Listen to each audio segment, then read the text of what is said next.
Hey guys, welcome back to our YouTube channel. In this video, I'll show you how to fix Wi-Fi not connecting on Windows 11. So step number one, check your password. In most cases, the password may be a wrong password. If the password is wrong, check it and verify. Now, step number two, manually connect to the network. In so doing, open the quick settings and then select connect. After that, input the password. As you can see over here, it's illustrated from your Windows.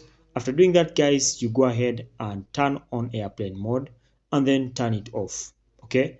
After doing that, guys, again, another method is to move the cursor or the router closer to the computer. Remember, the router is a source of the Wi-Fi, so you move it closer to the computer, it will help. Or guys, another method is to go ahead and restart your PC. In most cases, a simple restart could be a solution to all the problems you're facing, which is that. So guys, that's it for me today. Thanks for watching. Like and subscribe.